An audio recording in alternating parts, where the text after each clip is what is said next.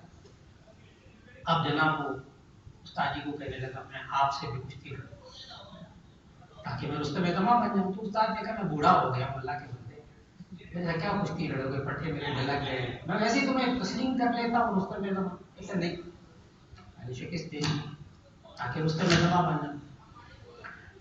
شہزادی لکھتے ہیں کہ وہ بالآخر استاد جی نے کہا چلو تمہاری بھی خواہش پوری ہو گئی, میرے ساتھ بھی دنگل کر. اب جناب بوڑھا استاد اور جوان انسان شادی ماشاء اللہ اتنا طاقتور, کھاڑا لگا, دنیا جمع ہو گئی. استاد اور شاگرد کا مقابلہ, جوان اور بوڑھے کا مقابلہ. چنانچہ جب وہ آپ کو معلوم کہ وہ پہلوان جب جنگل میں آتے ہیں تو ایک دوسرے سے مسافہ کرتے ہیں, ایک ایٹیکیٹس ہوتے ہیں نا کچھ دنگل کے بھی آداب ہوتے ہیں. تو جو ہی وہ شاگرد نے ہاتھ ملایا استاد جی سے سلام مسافہ کیا تو اچت مسافہ کرتے ساتھ استاد جی نے داؤ کھیلا اچت. وہ ایک دم نوجوان کھڑا ہوا مٹی سے, تم بدیانت استاد, تم بدیانت استاد, تم نے مجھے یہ والا داؤ کیوں نہیں سکھایا. استاد نے جواب یہ دیا تھا بوڑھے استاد جی نے کہ یہ آج کے دن کے لیے بچا کے رکھا, یہ آج کے دن کے لیے بچا کے رکھا. ایک خاص بات پر میں نے ایک بات کہی ہے, اگر معلومات ہو جائے تو یہ حضرات جو اکابر ہیں ان کے ساتھ الجھنا نہیں ہے. اگر آپ کو چند باتیں سیکھیں ان سے سلجھاؤ مانگنا ہے.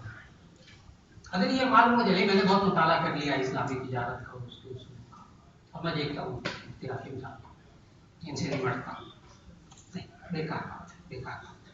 آپ حضرات جب تک سیکھنے کی پوزیشن میں رہیں گے, یہ مفتی صاحب جانتے ہیں الحمدللہ یہ سب حضرات ابھی تک سیکھ رہے ہیں. عجیب بات ہے, ہم ابھی تک سیکھ رہے ہیں, ہم ابھی تک مطالعہ کر رہے ہیں, ابھی تک طالب علم ہیں, ابھی کامل استاد بھی نہیں بن سکے. 42 سال پڑھانے کے بعد جامعہ شریف ابھی بھی محتاج ہے. اپنی جہالت کا احساس ہوتا ہے, ہر روز احساس ہوتا ہے. علم کا دعویٰ نہیں کر رہا, جہالت کا دعویٰ کر رہا, ہر روز احساس ہوتا ہے. انسان مطالعہ کر رہا ہوتا ہے, جہالت کا احساس ہوتا ہے. یہ بھی نہیں پتا, یہ بھی نہیں پتا, اچھا یہ بھی دیکھنا, یہ بھی حل کرنا, یہ بھی یوں کرنا ہے. اس لیے آپ حضرات سے التماس ہے کہ وہ حضرات جو ان کورسز میں شریک ہو کر مہارت حاصل کر لیں تو اسے الجھنے کی پوزیشن میں نہ آئے بلکہ رہنمائی حاصل کرنے کی پوزیشن میں رہیں. تو انشاءاللہ العزیز اللہ تعالیٰ آپ میں سے ہر ایک کو رہنما بنا دے گا. اللہ رب العزت اس نشست کو, اس کورس کو اور ان حضرات کی محنت کو اللہ تعالیٰ باخر دعوانا الحمدللہ الحمدللہ. اللهم صل على سيدنا ومولانا محمد وعلى آل سيدنا ومولانا محمد وعلى وسلم. ربنا آتنا في الدنيا حسنة وفي الآخرة حسنة وقنا عذاب النار.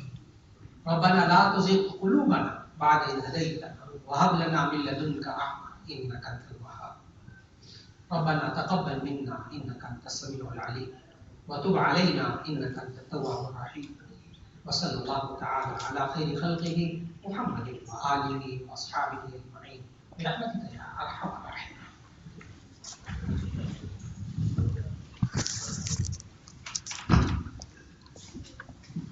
الطاف احمد کے نام سے میں نے میسیج کر دیا.